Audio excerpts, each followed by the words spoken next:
And it's over the shoulder. Use them a while and it's over the shoulder. You know, when you look back on it, Ministry pulled off one of the most amazing transitions of the 80s. They went from this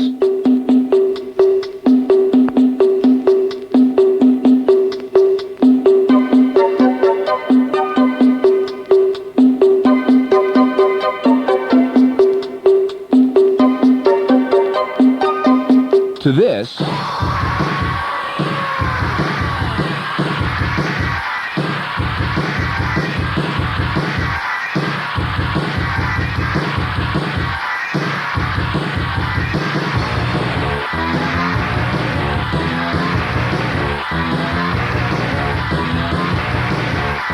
less than 3 years. Hard to believe it's the same band, isn't it? Alan Jorgensen gets a lot of the credit, but we've got to save some for producer Adrian Sherwood. All right, I think it's time we looked at our definition of industrial music again. In 1982, industrial music was Throbbing Gristle and Einstürzende Neubauten with their cold clanging and banging. But by the mid-80s, there had been a change. Throbbing Gristle had broken up, Neubauten had discovered how to use chord changes, and a new synthesis of styles was developing. It was a cross between the factory sounds of the original industrial movement and the more aggressive elements of technopop. It was loud, harsh, angry, dark, and distorted, but you could still dance to it. And one of the first groups to strike this new balance was Canada's Skinny Puppy.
There's somebody here!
By 1987, it was clear that things were changing rapidly on the industrial scene. Thanks to groups like Skinny Puppy and Ministry, guitars were being used a lot more, especially by North American industrial groups.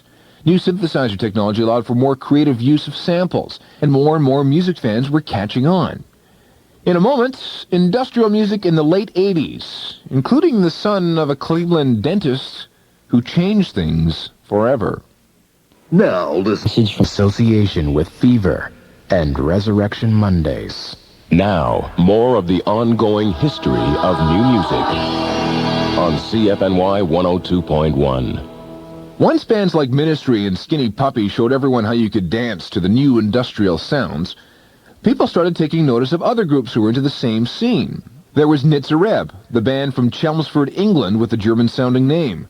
They were big fans of the original industrial sound, had been experimenting with synthesizers and drum machines since about 1983. And like Ministry, they had Depeche Mode connections. And that's how they met up with Flood, the producer that helped form their high-energy, ultra-aggressive dance floor style. From Chicago, there was Die Warsaw, another group that acknowledged the German heritage of industrial music with their name. KMFDM came out of Germany, thanks greatly to producer Adrian Sherwood. From Switzerland, there were the Young Gods. Plus, people started to pick up on groups with names like Frontline Assembly, Pankow, Psychic TV, Laibach, and many others. Another group that really started to catch on was Belgium's Front 242. They had been creating what they called electronic body music as early as 1981, and legend has it that it was at a Front 242 show in Chicago that Alan Jorgensen had an epiphany of sorts, one that showed him the error of his polite technopop ways. Several members of Front 242 actually helped in Ministry's transition by appearing on some of those groundbreaking records of the mid-'80s. Front 242's turn in the spotlight came in 1988 when they released an album called Front by Front. It contained this song. It's called Headhunter.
period from 1988 to the present has been a very good time for fans of industrial music.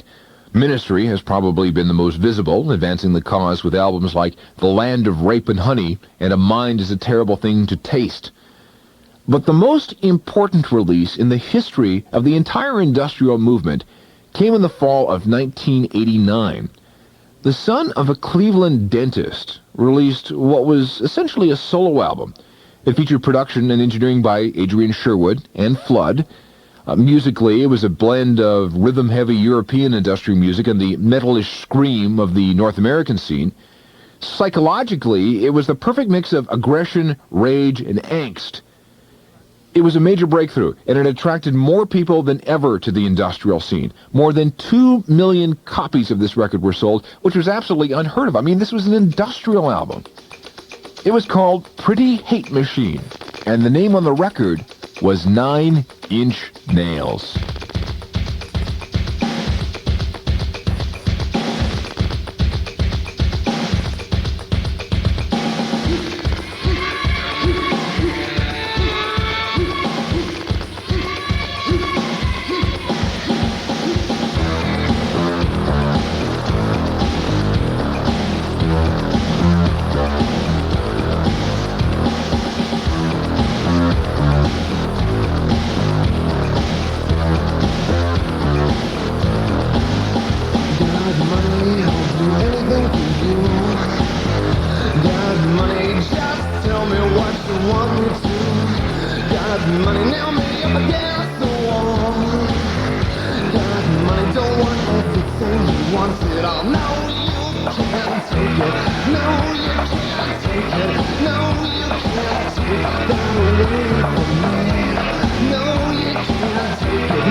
Since Pretty Hate Machine came out, Trent Reznor has been acknowledged as an industrial god. Let me give you an example. When the Broken EP came out in the fall of 1992, it sold 50,000 copies on the first day. Not bad for a band that doesn't get played on too many radio stations.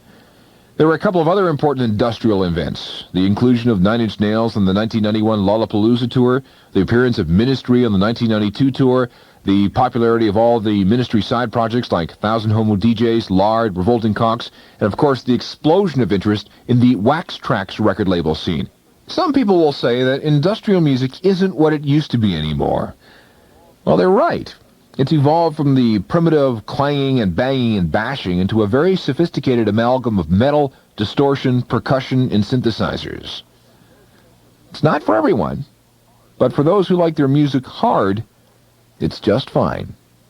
Back in a moment.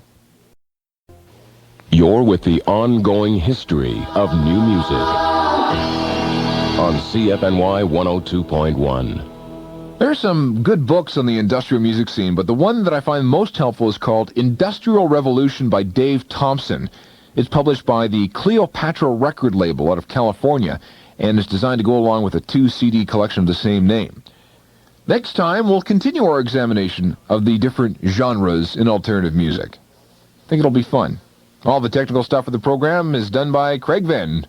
I'm Alan Cross. In association with Fever and Resurrection Mondays. This has been the ongoing history of new music. A presentation of CFNY 102.1. Now, here's a term that was in use long before Billy Idol decided to co-opt it for that awful album of his. The word is cyberpunk. We started hearing about cyberpunks in the 80s, especially after people started getting into personal computers. The first definition of the word has to do with science, technology, William Gibson, and that whole cyberspace thing. The second applies to music. Cyberpunk was the name given to a subgenre of industrial music that relied heavily on keyboards and sequencers. Just about every cyberpunk band owes everything they are to Front 242 and the electronic body music that they've been making since about 1983. One of the best cyberpunk groups in the world is Frontline Assembly.